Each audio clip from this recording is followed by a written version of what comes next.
E aí, Carlinha, como é que foi o estudo hoje o dia todo? Legal, hoje nós estivemos na Universidade Livre Pampédia, fizemos um estudo bacana sobre pestalose e eu queria aproveitar a oportunidade, primeiramente, para dar um olá à comunidade da Abripaz, para a comunidade Paz e Bem, para o pessoal do Sejus, para o pessoal da Pós-TV 247. E lá na Pampédia, hoje, nós estamos ainda, o Sejus e eu, né, nós apoiamos esse projeto.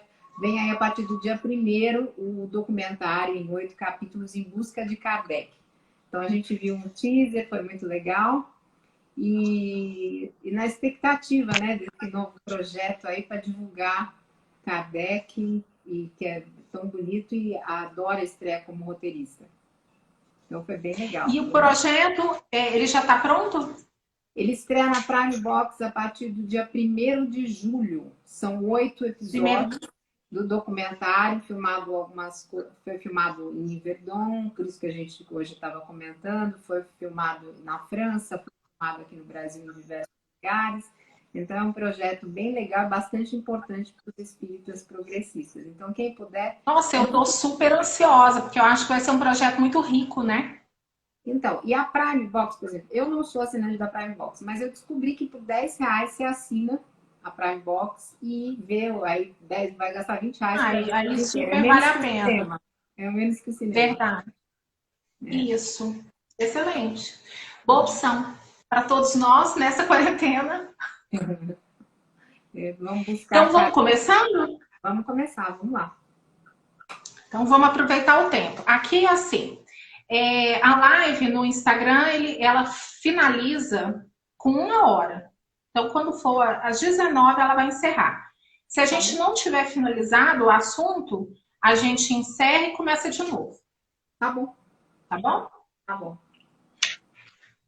Então, vamos lá. Hoje nós vamos falar sobre a mediunidade como ferramenta de manipulação. Eu sou Mirela, eu estou vice-presidente da Abripaz e nós estamos recebendo hoje a Carla Pavão, que é jornalista, apresentadora do canal Paz e Bem, membro do Sejus e também da Abripaz. Então, seja bem-vinda, Carla. Legal, um beijo. Já vi que tem gente aí falando você jus presente. Eu acho que é a Regina, gente, mas o celular tá longe, porque é o único lugar que eu tenho para pendurar o celular e eu não enxergo direito. Então, vocês desculpem. Eu vi a Regina aí também. Vamos começar então, Carla, falando o que é mediunidade. Se tem informação para mediunidade, essas informações básicas, primeiramente. Legal. Gente, então, assim, eu vou usar por base, né? Vocês já sabem que a base minha é Kardec, né? E, fora isso, eu vou usar aquele que, segundo o Sérgio Aleixo, o metro que melhor mediu Kardec, que é o livro dele, que é o Herculano Pires, e alguma coisa da Dora Encontre, minha professora e aí amiga de vida. Então, o que é a mediunidade, gente? Para o Herculano, ele tem um livro que se chama Mediunidade, é comunicação a mediunidade. Então, quando a gente entende que é comunicação, o que passa fora disso? Essa intenção que se tem de colocar a mediunidade em caixinhas. Então, assim, eu tive essa experiência pessoalmente, que é assim, te colocam para fazer 25 mil cursos para médium. Gente, não tem isso. Se é comunicação, se é uma coisa que é inerente ao ser humano, e aí depois a gente vai falar da divisão que o Herculano faz, nós não precisamos de cursos para isso. Mas aí algumas pessoas que estão aí, podem estar inseridas no contexto aí de centros espíritas, como eu estive dos 5 aos 47 anos, elas podem falar assim, não, mas é que a gente tem que educar a mediunidade. Então, essa é uma questão. O que significa educar a mediunidade? Será que a gente consegue educar a mediunidade lendo livros, fazendo curso, indo à aula? Ou será que essa é uma experiência que também está condicionada à questão moral? E hoje, inclusive, na aula, Mirella, a gente estava estudando Pestalozzi, e o Pestalozzi fala dos 3 estados, né, do ser humano. E ele fala desse terceiro estado, que é o estado moral, que é quando a gente assume essa divindade dentro de nós. E o Herculano, no livro dele, Mediunidade, ele vai trazer esse conceito muito forte da mediunidade atrelada às questões morais, ao nosso desenvolvimento, a esse encontro do reino de Deus dentro de nós, porque nós estamos equilibrados para isso.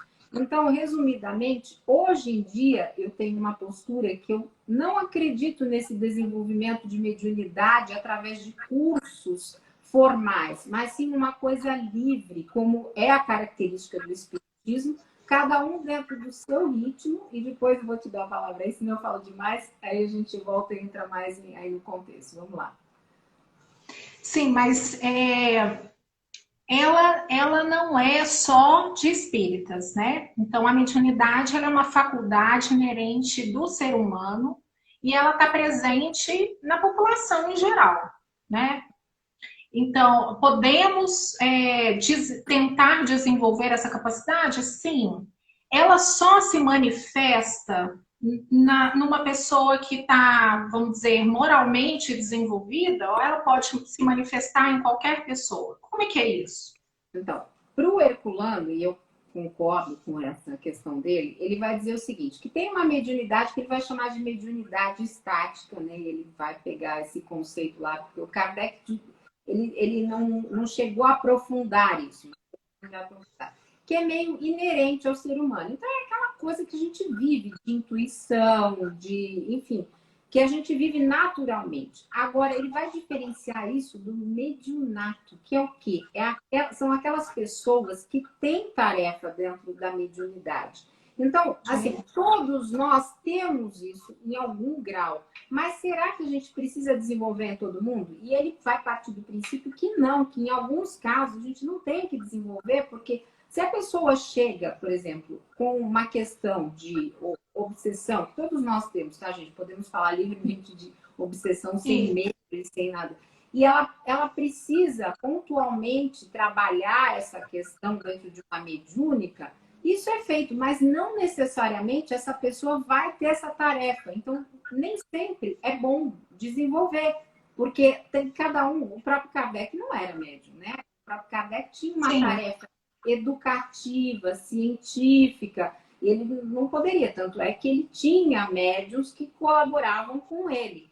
Então, nesse contexto, que é importante a gente olhar, porque, inclusive, dentro do movimento tradicional espírita, o que acontece muitas vezes, Mirella, e eu tive essa experiência muito clara, é que chega num determinado momento, as pessoas falam assim, você tem que optar pelo curso. Você vai fazer o curso mediúnico?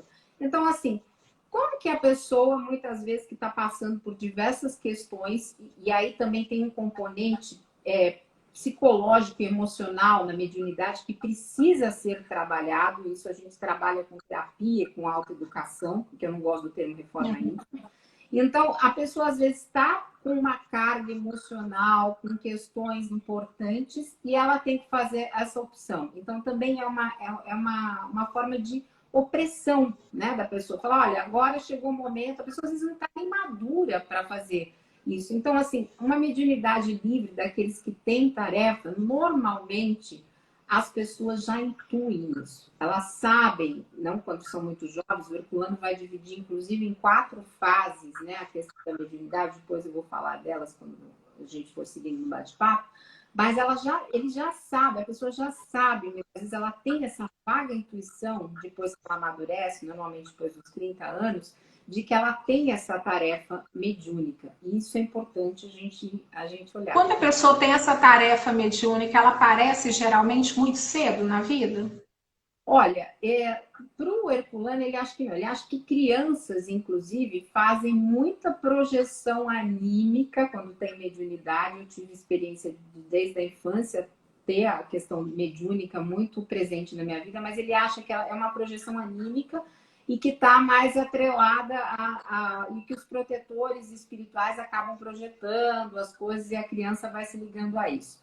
Na fase da adolescência, ele vai dizer que é uma questão mais que muitas vezes ela é canalizada para outros interesses e tudo bem também. Depois dos 30 anos é que normalmente aparece mais alguma especificidade. E ele vai colocar uma coisa interessantíssima, que é um tipo de mediunidade que aparece mais perto da hora do desencarne, da morte, com mais intuições, premonições, e que serve justamente para esse momento de viver no outro plano, né? De desligar. Acho que já é uma adaptação, né? Para ir para o outro plano. A gente vai voltando, né? E ele vai falar que é muito. E eu acho realmente muito interessante a gente começar a viver.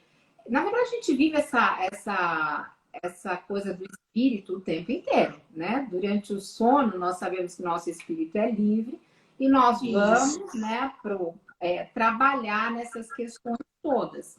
Mas, então a gente vive entre mundos, né, o tempo todo. Mas é interessante que na hora do nosso desencarne, desse desenlace, nós estejamos mais próximos, de novo, dessa realidade, como se fosse uma adaptação, né, uma transição. Então, é bem interessante. A Cileia pergunta, mesmo quem tem tarefa, existe o livre-arbítrio? Eu posso escolher não trabalhar com a mediunidade? Sempre. Isso tem que ser preservado, tem que ser muito bem dito. Nós escolhemos, não bendito de bendição, tá, gente? Bem falado, não ficou bonita essa palavra. Nós sempre temos o livre-arbítrio. A gente pode fazer essa escolha assim, a gente pode ter percalços também, porque quando a mediunidade é ostensiva, né, e a Mirella sabe disso, eu também sei, muitas vezes você sente a necessidade de executar aquela tarefa mediúnica, porque senão você não se sente equilibrado o suficiente. Então, tem isso, você pode optar e não desenvolver, não trabalhar, mas se você tiver tarefa, tudo acaba te levando para um caminho em que você vai trabalhar essa mediunidade de alguma forma. Então, Carla, eu particularmente já tentei fugir bastante da mediunidade. Tentei muito mesmo. Mas ela é uma coisa que persegue, ela não deixa a gente tranquila, não. Eu nunca tentei fugir, porque eu vejo na mediunidade assim um caminho de vida, né? Para mim, assim, na minha vida, se eu não tivesse acolhido a mediunidade, a minha mediunidade ostensiva e mediunidade de cura e tudo mais, talvez eu estivesse num estado de desequilíbrio muito grande. Então, interiormente, eu sabia que eu teria que atender esse chamado. Mas eu reconheço que existem pessoas que não estão confortáveis com isso, principalmente pessoas que se desenvolvem na área da ciência, biologia, dessas questões pessoais, porque acaba formando uma ambivalência, muitas vezes, né? Você está lá querendo uma experiência totalmente comprovável no mundo material e o Kardec vai trazer isso num outro mundo espiritual que, como diz o Sérgio Aleixo, não é objeto de estudo da ciência. O espírito não é objeto de estudo da ciência. Então, pode trazer, e essa ambivalência não é confortável para ninguém, né? Ficar, mas será que eu faço ou que eu não faço? Então, assim, mas normalmente, quando ela é ostensiva, existem situações em que nós vamos ter que lidar com isso. Não tem, assim, escolha, claro, mas às vezes nós nos vemos numa situação que é tão forte aquilo, que não tem outra solução a não ser trabalhar mesmo a mediunidade. Eu queria te perguntar uma coisa importante, que é o seguinte. O Kardec ele utilizou de médiuns muito novas, né? Até crianças. E hoje nós temos um certo tabu com relação à mediunidade infantil. Inclusive, quando a mediunidade das minhas 3 filhas foram aflorando, eu busquei ajuda do departamento de mediúnica, né, daqui da minha cidade, e eu tive muita dificuldade com relação à orientação com relação a isso, porque o que se fala não incentive, né? Não abra espaço para que isso aconteça na sua casa, mas aquilo está borbulhando. A criança está vendo, está ouvindo, e aí como conduzir essa mediunidade que está aflorando na criança? Eu acho que essa questão é uma questão importante para o debate, inclusive, do espiritismo progressista. Como é que a gente pode lidar com isso? Talvez eu não tenha uma resposta pronta, mas eu posso compartilhar a minha experiência de vida, que aos 5 anos eu já tinha alguns lapsos, porque eu pensava o seguinte, será que eu sou gente? Eu pensava, né? Porque eu achava que eu estava no plano espiritual. Então, eu só sabia que eu não estava no plano espiritual quando eu chegava na minha escolinha e eu tinha que pôr o palitinho no meu nome, e aí eu via meu nome e o palitinho, mas eu passava a aula inteira na escolinha pensando em qual plano eu estava.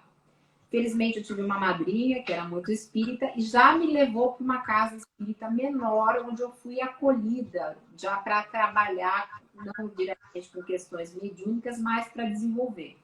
Hoje em dia, eu sei que existe essa dificuldade das pessoas acolherem as crianças que estão, na verdade, que estão precisando, de alguma forma, dar vazão àquilo.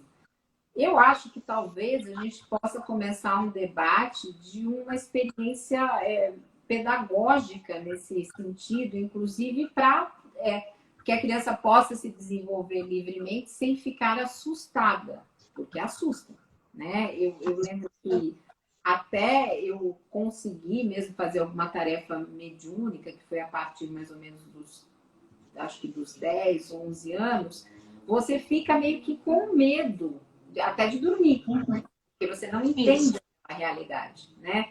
É Então, o que assim, acontecia muito.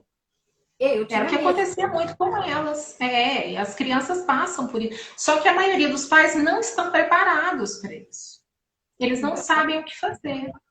então eu acho assim que para os pais que já estão, né, no espiritismo, talvez, né, ler, conversar. Eu lembro que um dos meus primeiros livros, quando eu aprendi a ler, acho que com 6 anos, foi um que se chamava O Peixinho Azul, que existe até hoje, que é o peixinho que desencarna, né? Então, quando eu li aquele livro, me deu como que um acolhimento, assim, eu fiquei mais tranquila, porque o peixinho morreu, mas olha, ele continuou vivo, então você começa a fazer algumas conexões. Então, talvez os pais conversarem, né, darem algum tipo de leitura, de novo, foi a minha madrinha que me deu esse livro, para que a criança não se sinta tão aflita, porque eu mesma, durante muito tempo da minha vida, eu me sentia aflita à noite, porque você acaba sentindo, né, aquela atmosfera toda, mas não sabe o que fazer. Eu não tinha dentro da minha casa quem conversasse comigo da mediunidade. Eu tinha minha madrinha, mas ela ficava em outro local.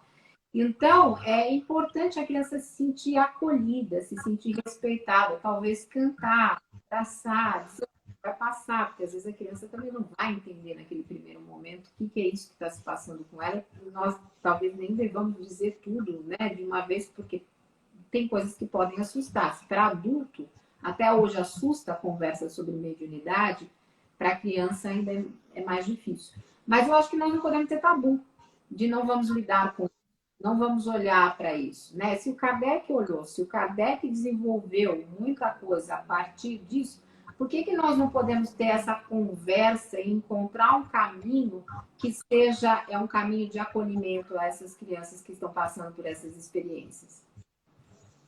Não é uma questão de incentivar, é uma questão de acolher e de respeitar o depoimento dessa criança, né? Não é falar, nem achar que ela está mentindo, nem que ela está inventando, mas ouvir, né? É importante para a criança sentir que os pais estão juntos e está recebendo apoio.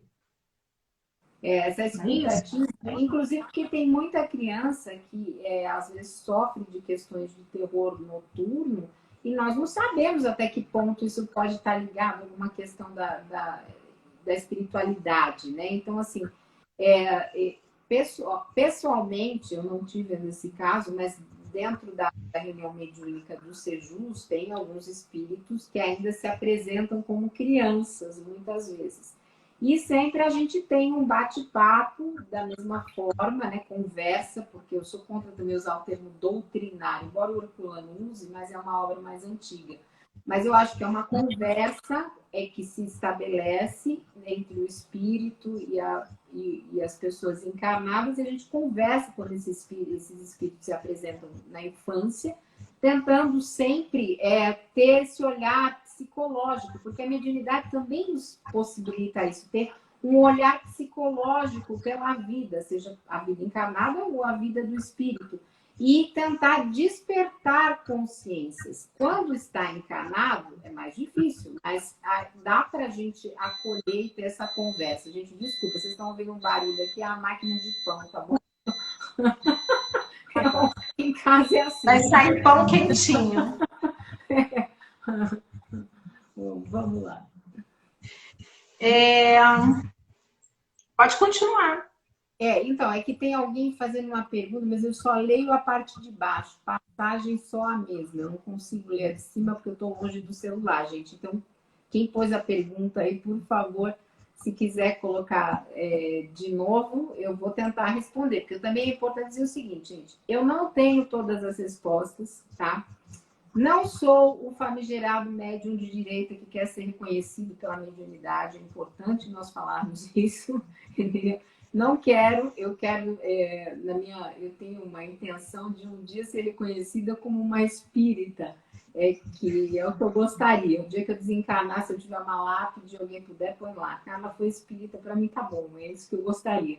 Mas eu acho importante essa conversa sobre as questões mediúnicas, porque se criou muito tabu, né, com relação à mediunidade, inclusive se fala de graus de mediunidade, muitas vezes dentro das casas espíritas se cria uma rivalidade entre as pessoas. Ah, não, essa aqui é ótima médium. Aí a pessoa fica sendo adorada, né? Porque ela falou, tá falado. E não é assim. O espiritismo é um movimento para a gente ter justamente livre pensamento. Você falou que a Ana Cláudia está aí, vou mandar um beijo também para a Ana Cláudia, para sermos livre pensadores, como ela, eu acho que ela entrou com esse perfil aí. E então, que nós possamos, né, exercer essa tarefa da mesma forma que exercemos tantas outras, com naturalidade. E para isso é essencial o estudo do livro dos médiuns. Para a gente, o que se cria de muito misticismo, e aí não dentro das casas espíritas, é porque acaba faltando o estudo do livro dos médiuns. Normalmente as pessoas acham que estudar o livro dos médiuns é chegar lá na reunião, ler uma pergunta, uma resposta, alguém comenta e acabou. Não, esse é um livro que ele precisa ser estudado de forma recorrente dentro das mediúnicas que cada um faz, porque é essencial. Senão a gente não consegue seguir, porque ali está o manual que o Kardec nos deixou dizendo, olha, isso sim, isso não. Inclusive, comunicação, né, Mirella? Psicografia. O que a gente recebe de psicografia, dizendo assim, o que você acha disso? Não sei se você recebe. Mas você sabe, o que eu tenho percebido é que as psicografias, dependendo do médium que venha, ou mesmo psicofonia, elas não são questionadas. E às vezes tem aquele mal-estar dentro do grupo de questionar a mediunidade como se estivesse levando para o lado pessoal e questionando o próprio médium. Só que não é, porque na verdade o médium ele é um carteiro, ele está pegando a mensagem aqui, entregando a mensagem ali, e vai vir qualquer tipo de mensagem, qualquer conteúdo. Isso tem sempre que ser analisado, Carla? Olha, e a outra pergunta que eu vou te emendar é, né, exatamente a nossa questão, que é como que essa mediunidade ela pode ser uma ferramenta de manipulação. Legal.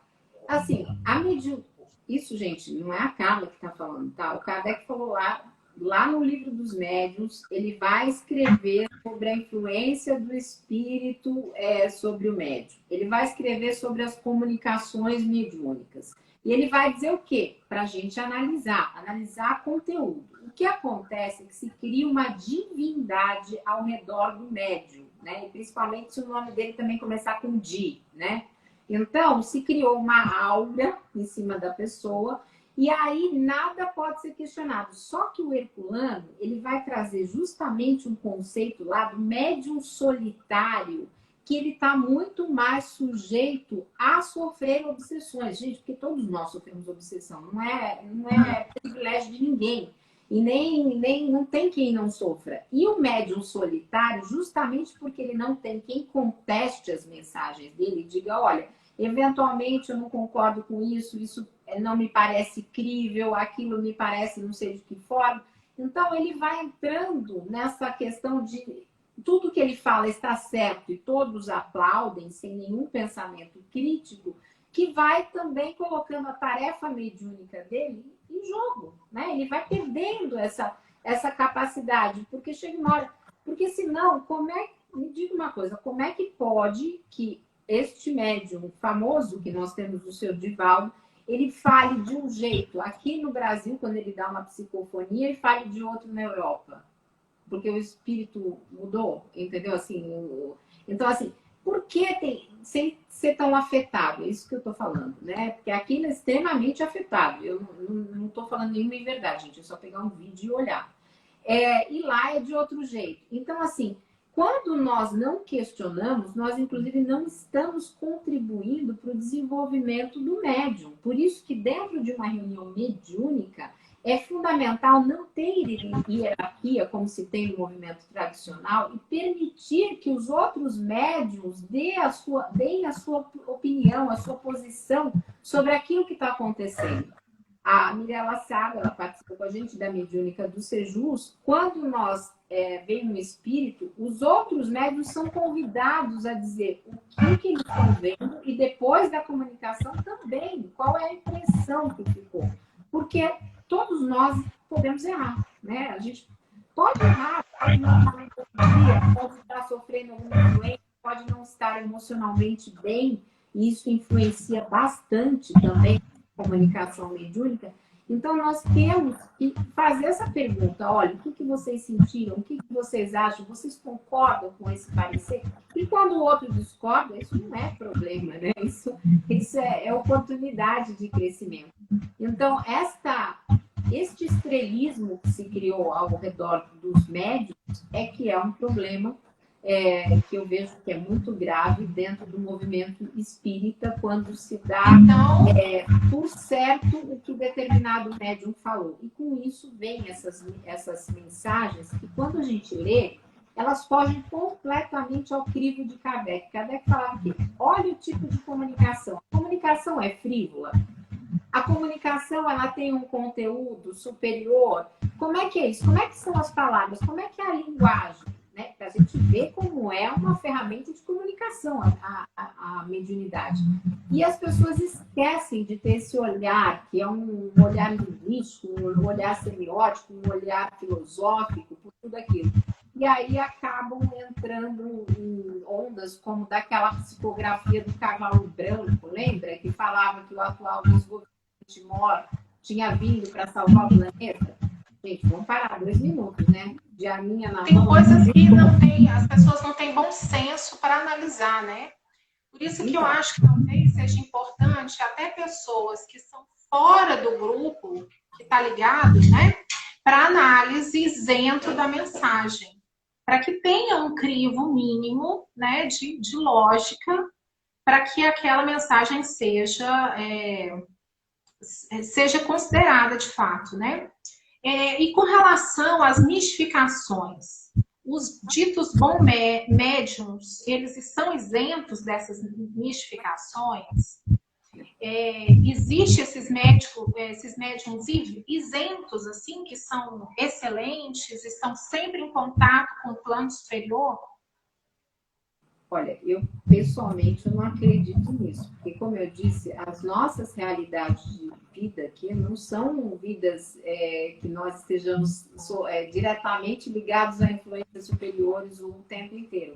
Muito pelo contrário, o próprio Herculano vai dizer que esse é um caminho que a gente faz, que é aquela famosa frase que se diz em todos os movimentos, mas se olha pouco para ela, do orar e vigiar. Mas esse vigiar não é ficar vigiando tudo que a gente fala, que a gente pensa, mas ter um crescimento interior, ouvir as nossas dores, as nossas questões. E como é que a gente faz isso? A gente faz isso como se fosse uma terapia pedagógica, que é um dos projetos, inclusive, que a Dora desenvolve de terapia pedagógica, que é esse autoconhecimento, esse aprendizado, esse estudo, ouvir as nossas dores, os nossos problemas, Porque muitas vezes o que acontece? O Herculano também escreve sobre isso de forma muito clara.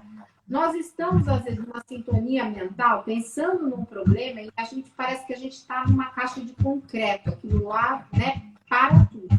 Como numa situação aflitiva dessa, se nós não temos nenhum respaldo emocional para lidarmos com aquilo, não estamos fazendo algum tipo de movimento de psicanálise, de terapia, de qualquer coisa, como nós vamos ter a assistência dos espíritos superiores se estivermos fechados naquele problema? E isso acontece conosco. Agora mesmo, nós estamos num período muito crítico, num período com muito desencargo, de uma pandemia, de problemas políticos, econômicos, sociais, que são muito grandes. Gente, nós estamos sendo afetados por essas vibrações. Nós estamos, os médiums sentem isso a todo momento.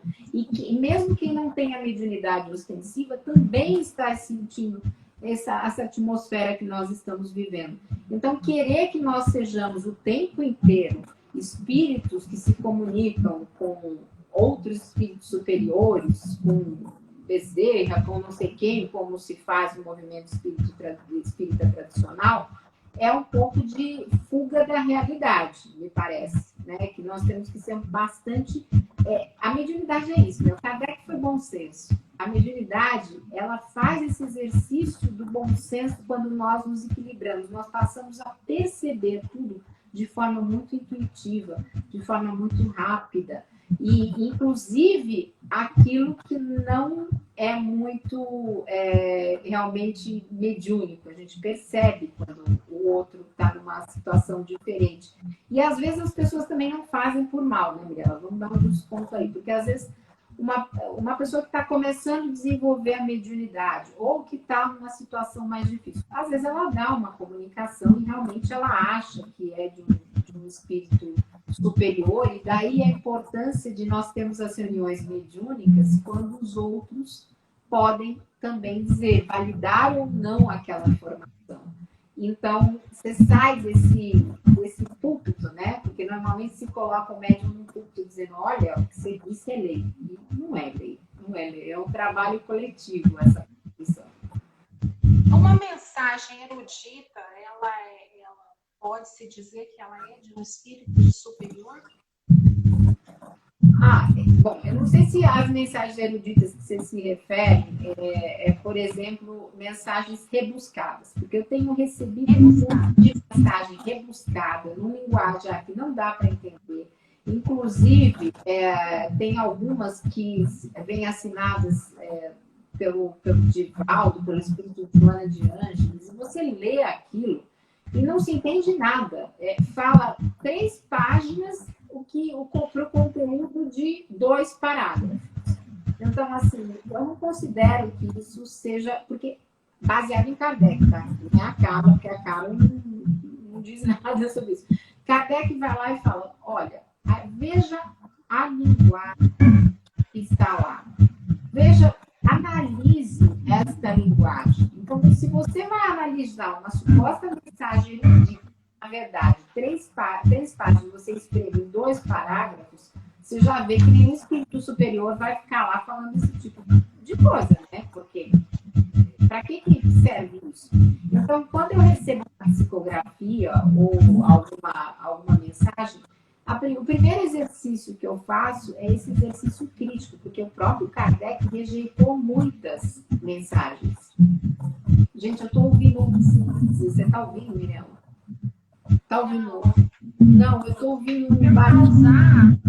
Eu vou tentar usar um fone, porque eu tenho fone. Deixa eu ver se melhora. Ó, o som está com interferência. Melhora? Melhorou. Tá me ouvindo bem? Obrigada. Eu não sei, gente, eu não consigo ler o nome de quem falou isso, mas obrigada. Desculpa que tá muito pequenininho para o meu olho, eu já tô mais velhinha. Vamos lá. Carla, tem uma questão no meio espírita que é o endeusamento de alguns médiuns. Isso é bom? É ruim? que você acha disso? Tudo aquilo que sai do bom senso, da linha de equilíbrio, pode nos levar aqui a questões importantes, inclusive de obsessão. Então, quando a gente coloca uma pessoa como figura central e porta-voz do espiritismo, que não tem porta-vozes, nós podemos estar contribuindo para esse desequilíbrio da pessoa. Então, o ideal, como nós sabemos que não temos a verdade absoluta de nada, mas que isso é uma construção de várias verdades, é que as pessoas não se isolem nesse lugar comum, porque para elas pode complicar ainda mais a tarefa mediúnica. Eu mesma passei por essa experiência e posso compartilhar com vocês como um lugar de fala. Que tinha uma época que eu ia pelo menos em 4 trabalhos diferentes e dava a palavra do mentor nesses trabalhos diferentes. Então, assim, isso vai, inclusive, colocando o médium em algum nível de desequilíbrio, porque não é possível você participar de tanta coisa e dar tanta comunicação o tempo inteiro. Depois eu chegava em casa e eu dormia a tarde inteira, porque eu estava exausta daquele trabalho mediúnico. E olha que eu sou muito forte fisicamente para essas questões de mediunidade. Eu não sinto nada. Pode ser qualquer espírito que venha, eu não sinto nada, eu não sinto a influência. Então, assim, mas e aí você acaba criando uma percepção no outro de que você é uma médium infalível. Infalível. Então, olha, a Carla consegue dar 4 mentores num dia. E não é verdade, gente, porque às vezes você está passando por um monte de problema dentro da sua casa, às vezes você está vendo, inclusive, a obsessão dentro do seu lar, porque acontece isso muito e não é vergonha nós falarmos sobre esse tema, sobre esse assunto. Por exemplo, eu já tive situação que eu olhei para o lado, não estou falando isso para assustar ninguém, gente, se alguém tiver assustado, avisa, e vi o obsessor aqui do lado, vi. Entendeu? E aí o que você faz numa situação dessa? Sai gritando? Não, você vai ter que conversar. Falar, olha, o que está acontecendo? Porque como conversar com o encarnado, como nós estamos fazendo aqui, olha, o que está acontecendo, como é que eu posso ajudar, o que você está fazendo, tem como a gente chegar num acordo, porque perdão às vezes é difícil, né? Se o obsessor às vezes não tem como fazer essa conversa direta, tem que chamar os nossos mentores para poder auxiliar. Às vezes é uma construção pedir de para os amigos para orar junto. Então, aí você pede, você conversa, você vai no seu grupo mediúnico e fala, olha, eu tive essa experiência, vocês podem fazer preces por mim, vamos na próxima mediúnica trazer isso. Mas o que eu tenho visto também, muito no movimento espírita e no progressista também, e por isso que eu tenho um projeto que você já sabe, mas eu vou compartilhar aqui, eu não, né? Nós temos, porque não é meu esse projeto. Eu tenho visto muita gente que acabou saindo do centro espírita por questões políticas, porque realmente fica insuportável, né, você ficar apoiando pessoas que que são genocidas, né, que são claramente genocidas, que estão contra a humanidade, e essas pessoas ficaram sem nenhuma prática mediúnica. E você consegue perceber que algumas têm a questão da mediunidade. E isso também pode ocasionar desequilíbrio. Então, qual que é o projeto que nós estamos aí envolvidos? É justamente na construção dessas mediúnicas no modelo que Kardec fazia e que Herculano fazia, que são mediúnicas menores, com pessoas que têm afetividade umas com as outras e que podem ser feitas de forma regular, sem necessariamente estar dentro de um centro espírita. E para que isso? Para que as pessoas possam justamente ter entre aspas, esse laboratório. Mas que, na verdade, é uma vida, né? A mediunidade é uma vida de comunicação. Mas que todo mundo fala assim, mas vocês se falam com os mortos? Não, a gente fala com os vivos, né? A gente fala com os espíritos que continuam vivos. O morto é o corpo, o cadáver. Que estão no outro plano, mas está vivo do meu jeito. A gente fala com vivos. Mas essa comunicação, muitas vezes, quando ela é interrompida e a pessoa tem alguma questão importante da mediunidade, você se sente enfraquecido. Isso é um depoimento também que eu posso dar, mas está na obra de Herculano. O que acontece? Você vai perdendo aquele centro, porque você vive aquele intermundo, né? Você vive entre os dois mundos o tempo inteiro. De repente, você interrompe a prática, pode te ocasionar diversos problemas. Eu tive uma experiência que eu acho que eu fiquei uns 5 anos ou menos, até sem prática mediúnica. E foi aterrorizadora na minha vida essa experiência. Foi muito, muito difícil. Então, foi Então, por isso que eu te falei que às vezes a gente até tenta escolher não exercer a mediunidade, mas ela bate na porta assim mesmo. eu cheguei a Porque ponto eu tive esse problema, né, Carla? Eu saí também das minhas atividades do centro com tudo isso. Criamos a Abrepar exatamente porque não nos encaixamos em nenhum lugar e fiquei muito tempo sem exercer mediunidade e isso é muito ruim. O corpo sente, né? Estoca aí um excesso de fluido, né? Que não está fazendo nada e adoece a gente, desequilibra. Então, eu me sinto muito, sem a prática mediúnica, eu não saberia viver. Então, eu queria até mandar um beijo aí para o pessoal da mediúnica, do Sejus, que está comigo aí nesse projeto. O pessoal deve estar tudo aí. Nós estamos juntos porque foi libertador construir isso. E em breve nós teremos a gente não chama de livro porque não temos essa pretensão, mas um relato sobre essa mediúnica para que as pessoas possam fazer as suas práticas e nós nos colocaremos à disposição como facilitadores nas primeiras implantações. Então, é um grupo muito legal. Não vou falar o nome de todo mundo, porque senão pode ser que eu esqueça o nome, aí a pessoa vai ficar triste comigo. Mas um beijo para cada um de vocês, se vocês tiverem aí, quiserem se identificar. Mas essa construção, ela é libertadora, porque você não precisa ficar dentro da casa espírita, né, com as questões políticas que nos trazem tanto mal-estar, porque também tem isso. Como é que você vai fazer uma prática mediúnica num lugar que você não está de acordo com confortável, né?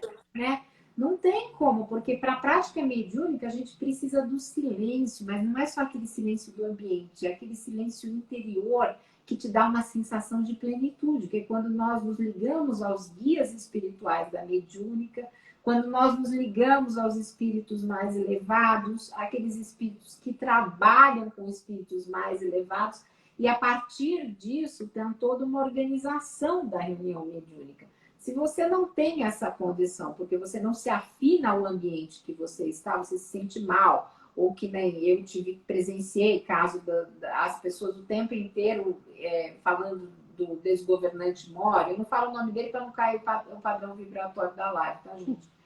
Mas assim, então assim, você não consegue ter essa liberdade. E outro problema que eu trago na questão mediúnica é o seguinte, que existe tanto preconceito dentro desse movimento mais tradicional que espíritos que desencarnam, por exemplo, espíritos que desencarnam e são LGTB+, não conseguem dar comunicação dentro da casa espírita tradicional. Numa mediúnica livre de pessoas progressistas, a gente acolhe esses espíritos, porque continua, né? Como o Herculano diz, olha, continua do lado de lá. Se continua do lado de lá, essas pessoas precisam ter voz, elas precisam ser ouvidas.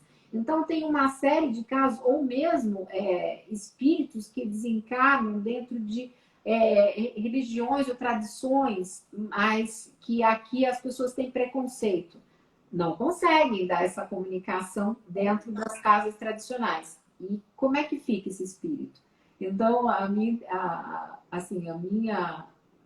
alegria seria ver em alguns anos essas mediúnicas se multiplicarem pelo Brasil e pelo mundo, para que nós possamos cada vez mais ter essa possibilidade de intercâmbio, porque ela é riquíssima na nossa vida. Deixa eu te passar umas perguntas que o pessoal tá fazendo. Eu estou vendo para frente aqui para ver se eu enxergo.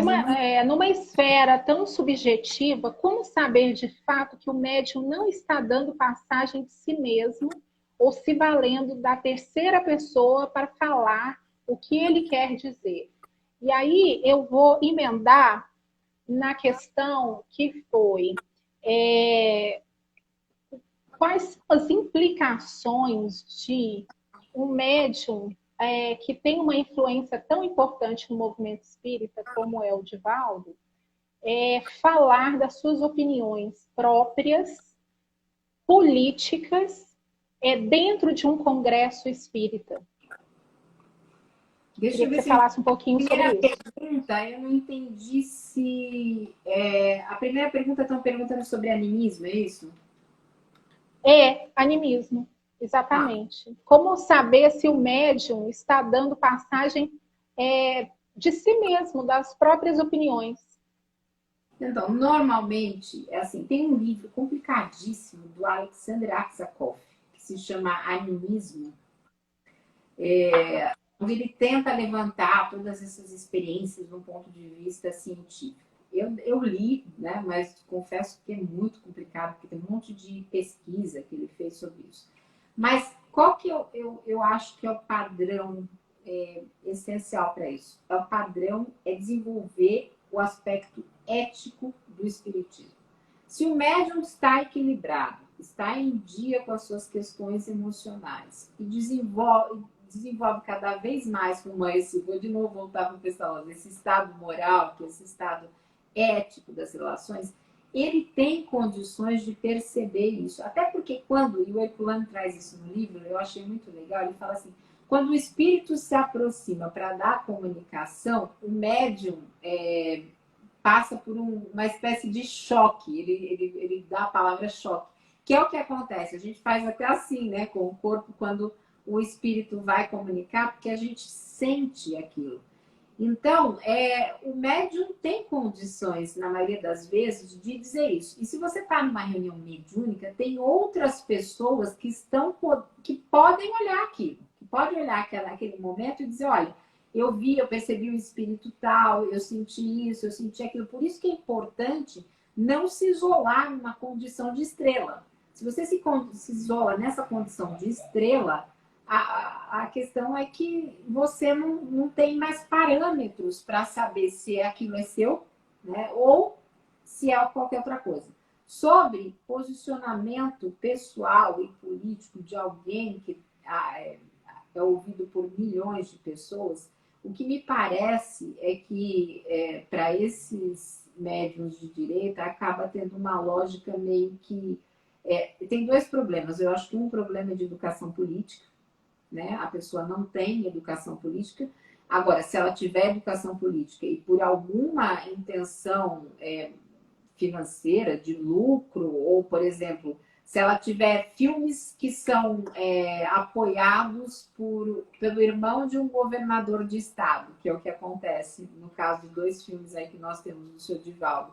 Aí o que acontece? A pessoa já disse qual é o partido que ela está tomando. Não, ela está tomando um partido materialista, um partido financeiro. Quando ela se posiciona publicamente por essas questões, ela está atrapalhando, né? Ela está atrapalhando e não está realizando aquilo que supostamente seria a missão dela. E tem um outro conceito que me incomoda muito nessa questão do Divaldo, que a gente não pode falar porque já vem os haters e falam um monte de coisa nas páginas, que é o seguinte, todo mundo fala assim, vai ver a obra dele, a obra de caridade. Caridade não é justiça social. Eu sei que a live não é sobre isso, mas assim, caridade não é justiça social. Se você está procurando caridade, realmente o seu lado é a direita, porque você vai se manter, você quer manter o mundo como está. Você quer manter o país no status que está. Eu sempre digo, e eu já trabalhei muitos anos dentro também da parte social no espiritismo, nas casas tradicionais, que o meu projeto era que aquilo não existisse. Porque eu estaria super confortável se um dia eu acordasse e não tivesse mais que entrar na área social de uma casa espírita.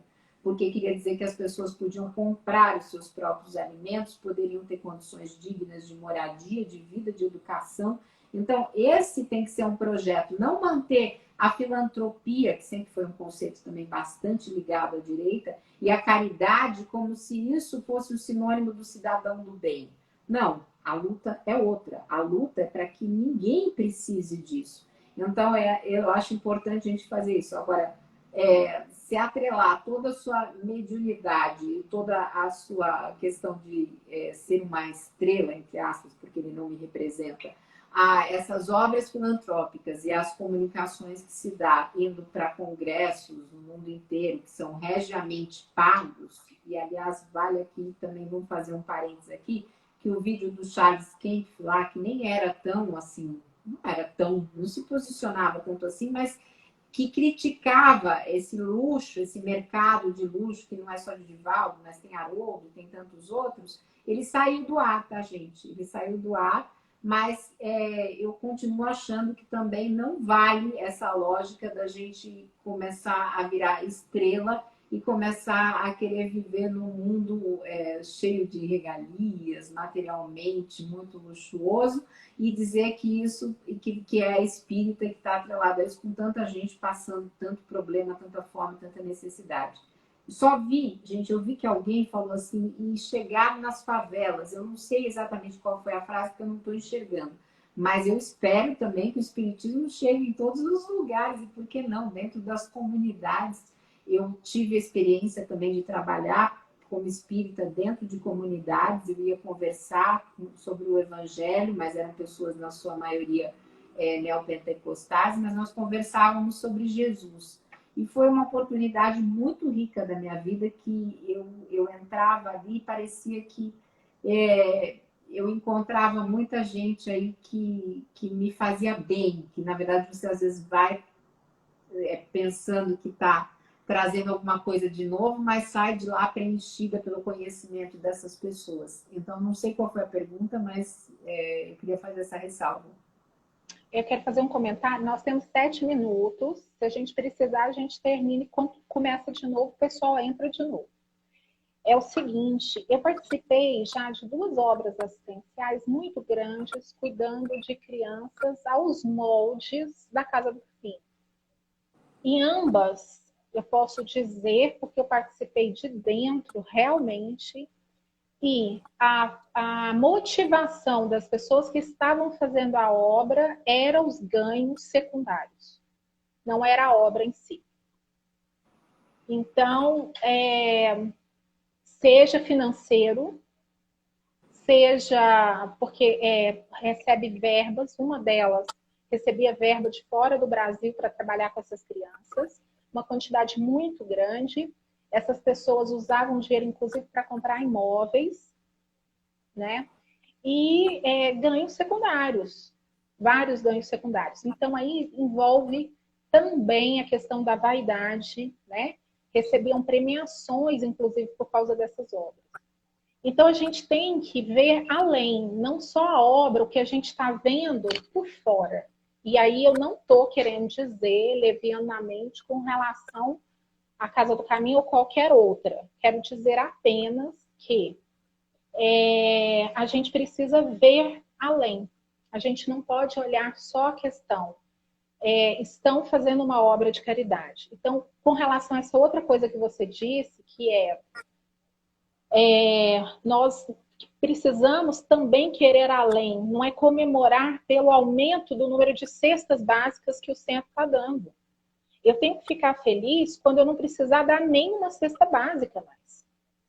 Como é que nós vamos entrar no mundo de regeneração? Porque aí o discurso estamos entrando no mundo de regeneração, não é isso?